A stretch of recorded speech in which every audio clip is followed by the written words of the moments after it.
Na aula de hoje, nós vamos falar um pouco sobre as classes gramaticais, sobre morfologia de modo geral. Primeiro, então, o que seria morfologia? Morfologia é o estudo das palavras, da sua formação, das suas estruturas e também das suas classes gramaticais. Elas são divididas em 10 classes gramaticais. Dessas 10 classes gramaticais, nós vamos ter um enfoque em uma única classe hoje, que é o substantivo. Depois nós estudaremos mais detalhado todas as outras classes gramaticais. Primeiro estudaremos o substantivo. Então, o substantivo é aquilo que nomeia os seres, todos os seres que nós conseguimos encontrar no nosso dia a dia, sejam seres reais ou seres imaginários, por exemplo, sejam locais, sejam pessoas, são nomes. A função do substantivo é exatamente dar nome às coisas. Os substantivos eles se dividem em alguns grupos de classificação, eles são formados por alguns pares, e além disso, além desses pares, eu também eu tenho um grupo que é isolado, que é o substantivo coletivo, que a gente vai falar dele separadamente. O primeiro parzinho para se classificar é o substantivo comum ou próprio. O substantivo comum é aquele que é genérico, ele serve para todos os seres, de forma... Quando eu falo, por exemplo, animal, serve para vários tipos de animais. É uma coisa ampla. Agora, se você tem o seu cachorrinho em casa, e o nome dele é, por exemplo, Lucky, é o nome do seu cachorrinho. Ele é um animal, sim, mas o nome dele é Lucky, é uma coisa específica, particular. Esse é o substantivo próprio. E eu tenho o substantivo comum, que é o que serve para todo. Por exemplo, cachorro, animal, professor. Agora, Danilo. Danilo é o meu nome, então ele é próprio. Uma característica, substantivos próprios são escritos com letra maiúscula, independente se é começo de frase ou não, porque eles denominam uma coisa particular. Já o comum, ele é genérico. Eu tenho ainda também o outro par de grupos, que é o grupo do concreto e do abstrato.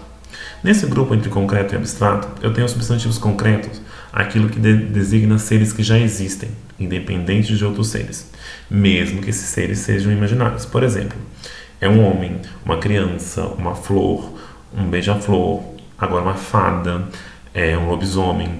São seres que não dependem de ninguém para existir, por mais que alguns até sejam imaginários.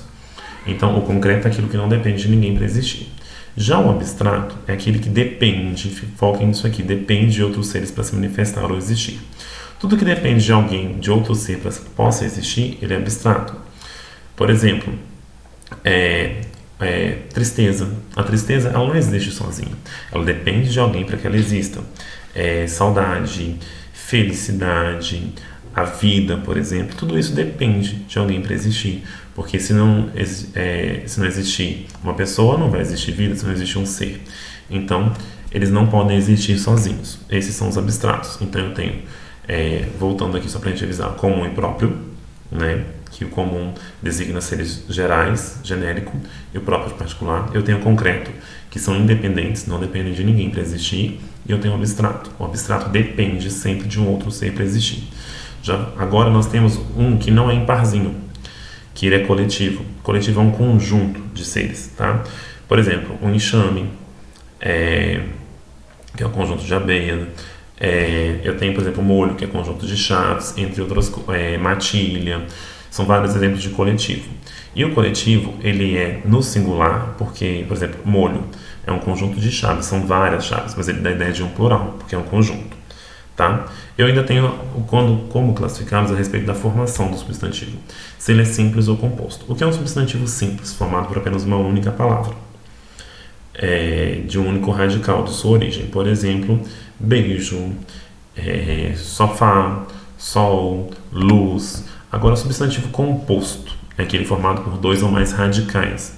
Beija-flor, passatempo, girassol, guarda-chuva. Então, eu precisei de dois radicais que se uniram para formar uma única palavra. Tá? Então, é muito comum encontrarmos substantivos compostos. E eu ainda tenho o primitivo. Primitivo é a origem. E eu ainda tenho o derivado, é que se originou daquela palavra. Então, substantivos primitivos são as palavras originais. Por exemplo, aqui temos um exemplo de limão. Aqui eu tenho limão, que é uma palavra primitiva, e originou a palavra limoeiro, né? Que é a fruta, o pé que produz o limão. Eu tenho um exemplo clássico, pedra, a palavra primitiva, a original, e pedregulho, pedreiro, que são as palavras derivadas de pedra. Então, primitivo é a original e derivado são as palavras que surgiram a partir daquela palavra original, né? Agora nós temos outras coisas. Nós já vimos então os tipos, como classificar os substantivos. Eles podem ser simples ou composto, primitivo ou derivado, concreto ou abstrato, comum ou próprio e ainda pode ser classificado como coletivo. Agora nós vamos ver a flexão dos substantivos. Eles podem variar entre plural, no caso masculino, feminino, ter oscilação entre diminutivo, aumentativo. Vamos olhar. Então a primeira coisa é flexão de gênero, flexionar entre masculino e feminino. Isso pode acontecer. Tem substantivos que pertencem ao gênero masculino e substantivos que pertencem ao gênero feminino, né? Então, deixa eu desligar. Prosseguindo. Tenho flexão de... Olhando aqui. Eu tenho sempre o artigo que antecede esse substantivo. Esse artigo também nos ajuda a definir o gênero, tá? O gênero masculino, gênero feminino. Ou masculino e e a e uma feminino. Por exemplo, a cidade ou a história são substantivos e artigos no feminino. Tem os substantivos que são chamados de biformes ou uniformes. Os biformes são aqueles que assumem duas formas. Por exemplo, o gato e a gata, o homem, a mulher, outro prefeito, prefeita, professor, professora. Agora eu tenho os substantivos uniformes, são aqueles que apresentam uma única forma, que serve tanto para o masculino quanto para o feminino. Vamos ver os exemplos. Eles se dividem em 3 grupos. Tem os epicenos, os sobrecomuns e os comuns de 2 gêneros. Vamos ver a diferença deles. Exemplo. Tem o epiceno, é aquele que eu classifico à frente se é macho ou fêmea, como por exemplo cobra macho e cobra fêmea. Aparece à frente a especificação. O sobrecomum é aquele que serve para os dois gêneros, independente do artigo que antecede. Então, a criança pode servir tanto para um menino quanto para uma menina, independente de ser criança e ter o artigo a. Então, esse é sobrecomum, ele serve para os dois ao mesmo tempo, tá? E o comum de 2 gêneros, o substantivo em si ele não muda, mas ocorre uma oscilação no seu artigo. Por exemplo, o colega ou a colega, o doente, a doente. Observe que o substantivo permanece o mesmo, porém o artigo que o acompanha muda. Então, o epiceno tem uma especificação do tipo de se é macho ou fêmea. O sobrecomum não muda independente dos dois, nem o artigo, nem o próprio substantivo. E o comum de 2 gêneros, o substantivo permanece o mesmo, porém o artigo que o acompanha ele é variável, desculpa. E existem alguns substantivos que, aqui está dando exemplo, quando eles variam de gênero, eles mudam o seu significado. O rádio é o aparelho, a rádio é a estação emissora. Observe a diferença. Então, o rádio é uma coisa, a rádio é outra. Tem também o capital e a capital, muito comum. O capital, que a gente muito gosta, dinheiro. A capital é uma cidade, né? Agora tem plural dos substantivos compostos, tá?